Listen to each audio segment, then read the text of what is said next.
نجیب الله شینواری سپیکس نه د یو څو ورځې لږ مصروفیاتو په اساس را نغله متای سره می ویډیوګانې شیر نه کړې مګر اوس هم مصروف یو او راتلونکو کې ګوره کوشش وکړو چې په لنډه ویډیو کې ارته ډیر سره غونډ کم زیات وخت چې دی چې کله بیا برابرېږي ان شاء الله زیات خبرې وکړو خو راځو اول د پاکستان او سریلانکا ترمنځ ټیسټ میچ آغاز تاسو معلومات ته پاکستان وګټه بریلینټ کم بیک شاهین افریدی او سعود شکیل نو د سعود شکیل مینوالو ته پاکستان کرکټ مینوالو ته ډېر مبارکي راځو نیکسټ د افغانستان او پاکستان ترمنځ درې لوبې چې دا کوم سکیجول دوی اعلان کړی خو د آی سی سی سکیجول د څه مشکل هغه سره نشته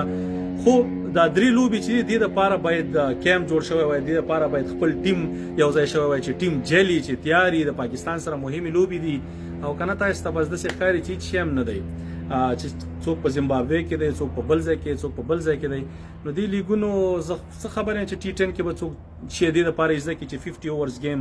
را روان دي نو کرکټ بورډ هم د لپاره موږ یو چې کار اهل کار ته دغه چې د جیلم خیاط راځي او بے سواده انسان نو هغه به هم دغه کارونه کوي پلیران بس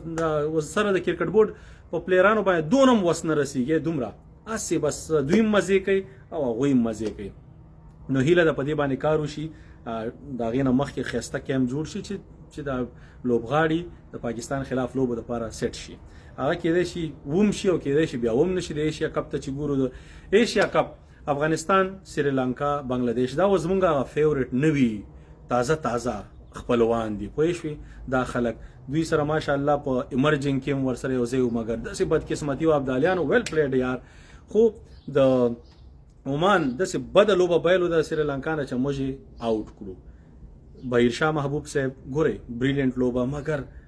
ټیم د پاره لوبه ځان د پاره نه په دې مې ریږي چې زه پوهیږم تاسو سره دا غي چې ما به ټیم کې بیا وانخلې مونږ یو ستاسو غاګ د پاره مونږ هم ستاسو غاګ یو مونږ ستاسو په سر دغه کرکټ بورډ سره چې دا ان نیسسری بدیانی دا خو په ستاسو په وجې دي مګر تاسو په افغانستان د پاره لوبه کوي چې په 50 بالونو 450 ځان د پاره کینو 50 بالونو باندې اویا د افغانستان د پاره کوو میچ ګټه سٹار شهیرو شه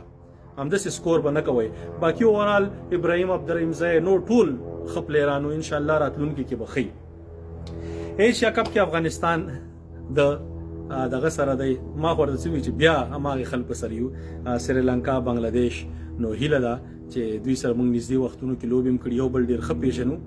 نو یو باید پکې وو او بل ټیم چې یو بل وو نو سوپر 4 ته ورځو سوپر 4 کې به انډیا پاکستان سره لوبي دي اول ټارګټ به سوپر 4 یا غین روسته چې دی بیا به ان شاء الله هندستان او پاکستان سره لوبي